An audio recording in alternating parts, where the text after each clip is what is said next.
कभी कभी जिंदगी में सबसे बड़ा डर वो नहीं होता जो हम देख लेते हैं।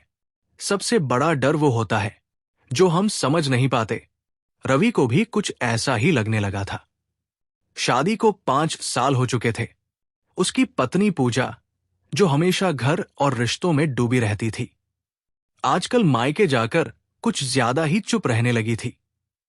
पहले जहां वो हंसते हंसते बात करती थी, अब मोबाइल हाथ में होते ही उसकी आवाज धीमी हो जाती थी। कॉल आते ही वो कमरे से बाहर चली जाती या फिर अचानक कह देती, नेटवर्क नहीं है, बाद में बात करती हूं। रवि ने पहले इसे नजरअंदाज किया। उसने सोचा, मायके में है, बचपन के दोस्त होंगे, रिश्तेदार होंगे। लेकिन जब ये हर रोज होने लगा तो उसके दिल में एक अजीब सी बेचैनी घर करने लगी। एक रात उसने पूजा से हल्के से पूछा, किससे इतनी देर बात करती हो? पूजा एक पल के लिए रुक गई, बस एक पल। लेकिन वही पल रवि के लिए बहुत कुछ कह गया। पूजा ने मुस्कुराकर कहा, बस ऐसे ही, पुरानी सहेली है। रवि चुप हो गया, लेकिन उसका दिल चुप नहीं हुआ। अगले कुछ दिनों में रवि ने नोटिस किया कि पूजा बात करते वक्त मुस्कुराती है, आंखें चमकने लगती है और कॉल कटते ही चेहरे पर अजीब सी उदासी आ जाती है। एक दिन अचानक कॉल आ गया और पूजा बाथरूम में फोन भूल गई। फोन की स्क्रीन जल रही थी।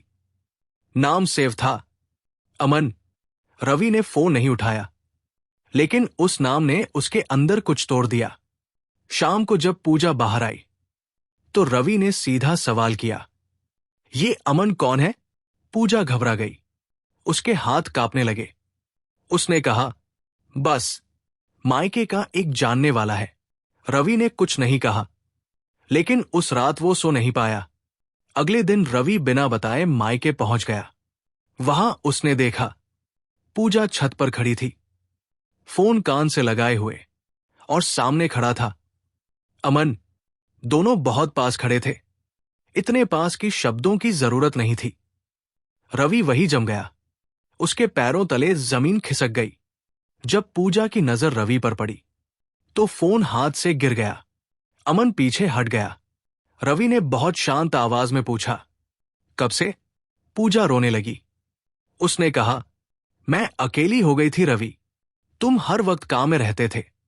मुझे लगा कोई तो हो जो मेरी सुने। रवि की आंखें भर आई। उसने कहा, अकेलापन धोखे का बहाना नहीं होता पूजा। पूरे घर में सन्नाटा फैल गया। मायके वाले भी हैरान थे, किसी को समझ नहीं आ रहा था कि क्या बोले। रवि बिना कुछ कहे वापस चला गया। पूजा कुछ दिनों बाद ससुराल लौटी। उसने माफी मांगी, रोई, गिड़गिड़ाई, कस्में खाई। रवि ने माफ तो कर दिया, लेकिन पहले जैसा रिश्ता नहीं रहा। अब दोनों साथ रहते थे, लेकिन दिल अलग अलग थे। पूजा समझ चुकी थी कि एक गलती ने उसकी पूरी दुनिया हिला दी, और रवि समझ चुका था कि प्यार में सबसे जरूरी चीज भरोसा होती है, जो एक बार टूट जाए तो आवाज नहीं करता, बस धीरे धीरे इंसान को अंदर से खामोश कर देता है। कुछ रिश्ते बच तो जाते हैं, लेकिन पहले जैसे कभी नहीं रहते।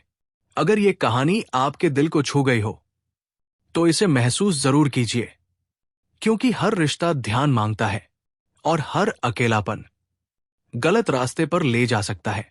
रिश्तों को बचाने के लिए समय निकालिए, बात कीजिए, क्योंकि कभी कभी एक कॉल, एक बातचीत पूरी जिंदगी बदल सकती है।